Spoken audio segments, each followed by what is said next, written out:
Ninth class आप लोगों के सिलेबस में कृतिका का फर्स्ट चैप्टर इस जल प्रलय में आ रहा है। एग्ज़ाम में भी आता है, यूटी में भी है। और इसको पढ़ना और इसके पाठ की रीडिंग आपने पिछली बार की थी। इस वीडियो में आप इस पाठ के प्रश्नोत्तरों पर ध्यान देंगे। तो सभी बच्चे ध्यान रखें कि आप इस चैनल को लाइक एंड सब्सक्राइब करते रहें, जिससे आपके पास समय समय पर हर पाठ के प्रश्नोत्तर भी आते रहें, उसकी रीडिंग भी आती रहे और उससे संबंधित सभी चीज़ें आपको समय समय पर मिलती रहें। आपके पास व्याकरण के भी बहुत सारे टॉपिक जो हैं वो मैंने आपको भेजे हैं, समास भी भेजा है, उपसर्ग प्रत्यय भी भेजे हैं। और आने वाले टाइम में आपके पास संवाद लेखन, जो मैंने आपसे कहा था कल, आपको वो संवाद लेखन भी मिलेगा। तो सभी बच्चे ध्यान से इस यूट्यूब चैनल को सब्सक्राइब करना ना भूलें। सबसे पहला प्रश्न आप देखते हैं कि बाढ़ की खबर सुनकर लोग किस तरह की तैयारी करने लगे। आप सभी को पता है कि जब बाढ़ आती है तो हलचल मच जाती है, लोग अपने सामान समेटने लगते हैं, ऊंचे स्थानों पर रखने लगते हैं। तो ये पाठ में भी यही कहा गया है कि बाढ़ की खबर से सारे शहर में आतंक मचा हुआ था। लोग अपने सामान को निचली मंजिल से ऊपरी मंजिल पर ले जा रहे थे। सारे दुकानदार अपना सामान रिक्शा, टमटम, ट्रक, टेम्पो पर लादकर उसे सुरक्षित स्थानों पर ले जा रहे थे। खरीद बिक्री बंद हो चुकी थी। लोग घरों में सामान, जो खाने का सामान था, उसको इकट्ठा करने लगे थे, जैसे आलू वगैरह है जो बहुत दिनों तक ख़राब नहीं होता। आपके पाठ में ये शब्द आया हुआ है। दिया सलाई, मोमबत्ती, दवाइयाँ, केरोसिन, जो आपका मिट्टी का तेल होता है जिससे हम लैंप जलाते हैं, तो ऐसी चीज़ों का प्रबंध करने लगे थे जो आपकी बहुत ही बेसिक चीज़ें होती हैं। तो आप इसमें कुछ अपने शब्दों में भी लिख सकते हैं कि आपने क्या क्या बाढ़ के समय देखा, लोग क्या क्या करते हैं। और इसके बाद कम से कम अपने पाठ का जो लाइनें हैं, जो तथ्य हैं, उनको रखने के बाद अगर आपको एक्स्ट्रा आपको उसके बारे में जानकारी है तो आप उसकी अतिरिक्त जानकारी को भी आप अपने प्रश्न के उत्तर में लिख सकते हैं, लेकिन पाठ पर आधारित होना चाहिए। प्रश्न दूसरा है कि बाढ़ की सही जानकारी लेने और बाढ़ का रूप देखने के लिए लेखक क्यों उत्सुक था। प्रश्न का उत्तर है कि लेखक ने पहले बाढ़ के बारे में सुना था पर कभी देखा नहीं था। कई बच्चे ऐसे हैं जिन्होंने जीवन में कभी बाढ़ ही नहीं देखी है, क्योंकि बाढ़ भी एक जो है ऐसा डिजास्टर है, ऐसा एक प्राकृतिक आपदा है कि वो कुछ स्थानों पर ज़्यादा होती है। जैसे इस बार तो बहुत ही ज़्यादा बाढ़ की वजह से कई राज्यों में बहुत परेशानी आई है। तो लेखक कहता है कि पहले उसने बाढ़ के बारे में सुना जरूर था पर कभी देखा नहीं था। उसने अपनी कई रचनाओं में बाढ़ की विनाश लीला का उल्लेख किया था। वह स्वयं अपनी आंखों से बाढ़ के पानी को शहर में घुसते और उसकी विनाश लीला के बारे में जानने को उत्सुक था। प्रश्न नंबर तीसरा है, सबकी जुबान पर एक ही जिज्ञासा, पानी कहाँ तक आ गया है। इस कथन से जन समूह की कौन सी भावना या भावनाएं व्यक्त होती हैं। आपको पता है कि जब बाढ़ आती है तो लोग सबसे पहले यही पूछते हैं कि भाई कहाँ कहाँ तक बाढ़ आ गई है, कौन कौन सा स्थान डूब रहा है। तो जो लेखक है वो जहाँ पर रहता है, जिस शहर या गांव में रहता है, उस स्थान के वो नाम बताएगा। जिस तरह से इसमें लिखा है कि इस कथन से जन समूह में जिज्ञासा के भाव उठते हुए जान पड़ते हैं। लोग बाढ़ की स्थिति के बारे में जानकारी प्राप्त करने के लिए पैदल उस जगह पर जा रहे थे। सबके मन में और आंखों में एक ही प्रश्न की जिज्ञासा थी कि पानी कहाँ तक पहुँच गया होगा। उनके मन में यही प्रश्न उठ रहे थे कि पानी कौन कौन से हिस्से को निगल गया होगा। उन्हें अभी बाढ़ के पानी का भय नहीं सता रहा था, वे बस बाढ़ के पानी की गति के बारे में या वो कहाँ तक पहुँच गया उसके बारे में जिज्ञासु थे। ये प्रश्न बहुत आता है कि मृत्यु का तरल दूत किसे कहा गया और क्यों कहा गया। बच्चों, ये प्रश्न हमेशा मिड टर्म में भी आता है, बहुत ज़्यादा आता है।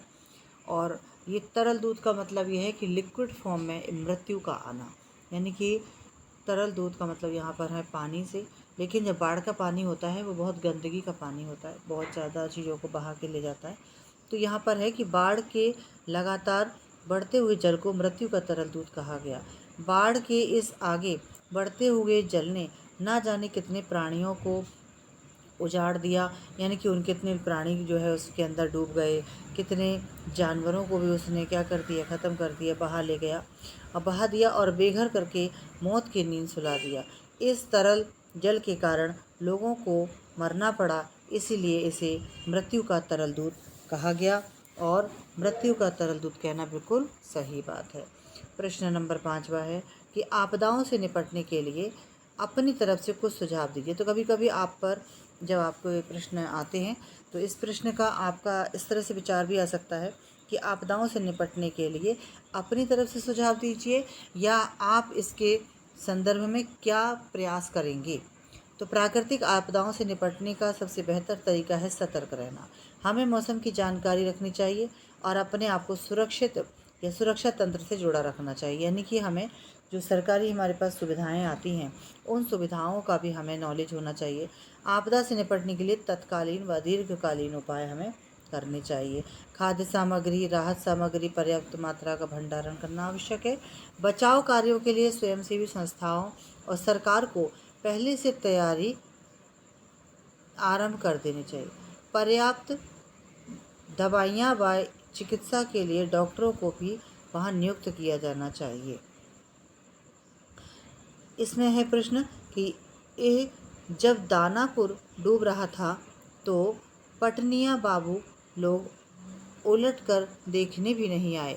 अब बूझो, इस कथन द्वारा लोगों की किस मानसिकता पर या जो उनका विचार है उस पर चोट की गई है।